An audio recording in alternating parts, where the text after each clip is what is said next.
Hey everyone, it's Zach with Palantir Research. We got part 2 for the Daily Palantir today, where in part 1, I already covered the Wall Street Journal article in its entirety, getting everyone's attention. But in the news cycle, we get a couple interviews as well, and a quick article to draw attention to that make investors aware of.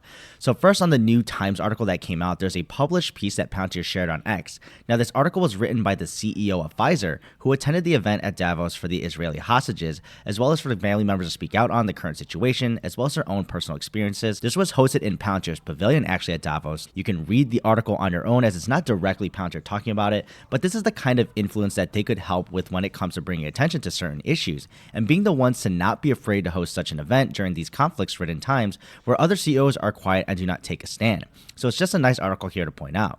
Now for the interviews, we get Jefferies analyst first here, Brent Hill. He got a question on CNBC about Palantir at the tail end of his interview. Hey, Brent, since we have you on, I think you cover, I'm pretty sure I see on your coverage list, you cover Palantir. And if I'm not incorrect, you have a sell on it. Stock's up almost 9% this morning. Any idea what's going on? Or I'm curious as to your thoughts given that move. Yeah, today, I think, David, you're seeing a broader rally in tech, and so everything is green. I don't know specifically to what's happening at Palantir. We like other names better. We think that Palantir has done a really nice job in terms of getting their momentum going in AI, but we like other stories better. It was, of course, part of the subject of AI that they were talking about, but also since Palantir was flying this morning up around 9% at the time of the interview, they did have to ask him about it. And we just got a couple weeks ago that Jefferies, they lowered their rating from the hold to perform, and an almost 30% target decrease from $18 to $13. Now, nothing really new here since he didn't have any comment on the price action, and there wasn't necessarily something to point out specifically. But he did point out that Palantir has done a really good job with their momentum going into the growing AI market, but he likes other names better and quickly went to that, like big tech, but also adds in Salesforce. So like anything with these analysts, at least for a personal investor, it really comes down to leveraging new information if they can bring that out, and would never really behold my own buying and selling and holding to them. So for me, this is a nothing burger, but something just to point out for those following Palantir. But it's always a good learning moment too right now for new investors, not to take analysts or other people's words as Bible, even if they have the big institutions behind them. Just need to remember that it's their job and they're looking at dozens of companies at the same time, so they won't have that in-depth knowledge on a single company, even if they do have a little more access working at an institution.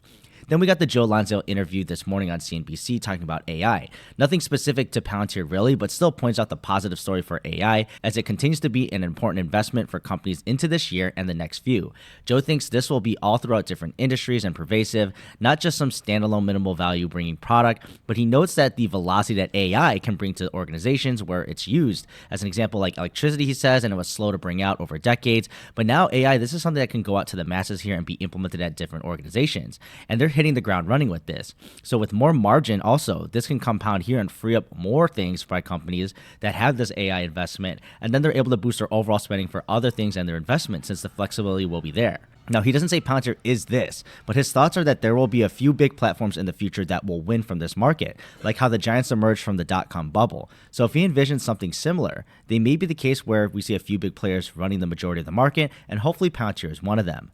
Then they also talk about defense and Palantir here very briefly, where Alex Karp comes up and talks about KLLMs kind of indirectly here, because you want the best software and hence the best models to perform the best in your battlefield. So even looking at the stock after cooling off with all this news, it's still up on the day still. And adding that too, with earnings coming up in a couple weeks, I just want to make you aware that I released a video on what I'm looking out for Palantir's next earnings, so check that out if you'd like. But thanks for watching, and I'll see you in the next video.